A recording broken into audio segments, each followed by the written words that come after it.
करती हूँ आप स्वस्थ होंगे, मस्त होंगे और मन लगा के पढ़ाई कर रहे होंगे। हम आपके लिए लेके आए हैं अनुवाद के नियम भाग 2।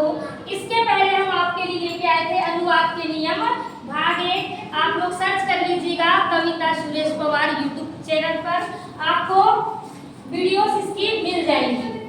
तो हमने पहले आपको बताया था अनुवाद क्या है, अनुवाद किसे कहते हैं।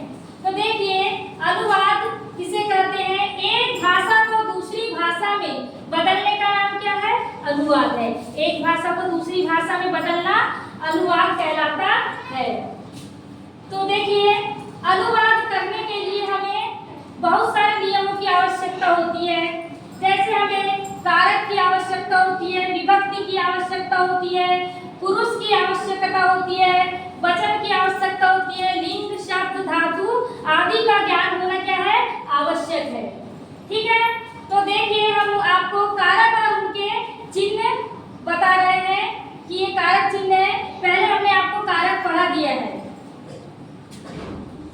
तो देखिए कारक विभक्ति और हिंदी चिन्ह, कर्ता प्रथमा ने, कर्ता ने प्रथमा विभक्ति, कौन सी विभक्ति आएगी, प्रथमा विभक्ति आएगी। विभक्ति हमने आपको बता दिया है, विभक्तियां 7 होती है और संबोधन को लेके 8 होती है। कारक 6 होते हैं, संबंध को कारक नहीं माना जाता है।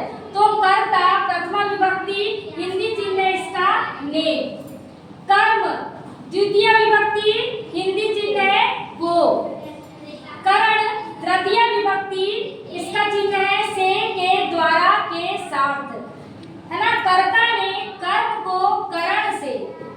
संप्रदान चतुर्थी विभक्ति के लिए, संप्रदान के लिए। अपादान पंचमी विभक्ति से अलग होने के अर्थ में, जैसे मैंने आपको बताया था वृक्षाणि पत्रम पतति, वृक्षाणि पत्रम पतति, वृक्ष से क्या हो रहा है, पत्ता अलग हो रहा है। तो अलग होने के अर्थ में क्या आएगा, अपादान कारक पंचमी विभक्ति, है ना। संबंध कारक नहीं है, संबंध कारक नहीं है, षष्ठी लेकिन विभक्ति है।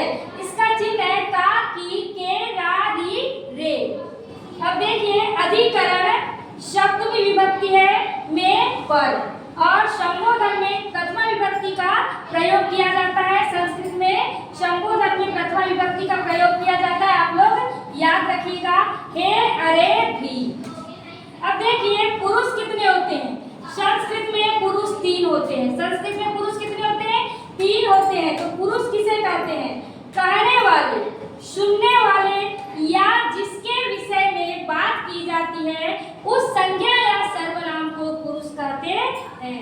तो देखिए पुरुष कितने होते हैं, 3 होते हैं। और पुरुष किसे कहा जाता है, ये हम आपको बता रहे हैं, कहने वाले, सुनने वाले या जिसके विषय में बात की जाए या जिसके विषय में चर्चा की जाए उस संज्ञा या सर्वनाम को पुरुष कहते हैं। अब देखिए पुरुष 3 होते हैं, अन्य पुरुष या प्रथम पुरुष। आपकी परीक्षा में पूछा जाता है कि अन्य पुरुष किसे कहा जाता है, तो अन्य पुरुष प्रथम पुरुष को अन्य पुरुष कहा जाता है, समझ गए। तो अन्य पुरुष या प्रथम पुरुष, प्रथम पुरुष ही क्या है, अन्य पुरुष है। तो प्रथम पुरुष किसे कहेंगे, जिसके विषय में बात की जाए उसे अन्य पुरुष या प्रथम पुरुष कहते हैं। जिसके विषय में क्या की जाए, बात की जाए, है ना। जैसे नैन्सी के विषय में हम बात कर रहे हैं तो नैन्सी क्या हो गई, प्रथम पुरुष या अन्य पुरुष, समझ गए। जैसे रामः, स, सा, तत्, किम, बालक इत्यादि, किसी के भी विषय में हम क्या कर सकते हैं, बात कर सकते हैं। दूसरा है मध्यम पुरुष। दूसरा क्या है, मध्यम पुरुष यानी बीच वाला, समझ गए ना, बीच वाला, जिससे प्रत्यक्ष बात की जाए, जिससे प्रत्यक्ष बात की जाए, है ना, जिससे प्रत्यक्ष बात की जाती है उसे मध्यम पुरुष कहते हैं। जैसे तुम, तुम का मतलब होता है तुम, युवाम यानी तुम दोनों, यूयम यानी तुम शब्द, समझ गए। अब तीसरा नंबर है उत्तम पुरुष। तीसरा नंबर है उत्तम पुरुष यानी सर्वश्रेष्ठ। उत्तम पुरुष जो बात को कहता है, जो बात को कहता है, जैसे मैं आपसे बात को कह रही हूँ तो मैं कहूँ उत्तम पुरुष। जो बात को कहता है उसके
और पुस्तकानी यानी बहुत सारी पुस्तक। समझ चुके होंगे आप अनुवाद के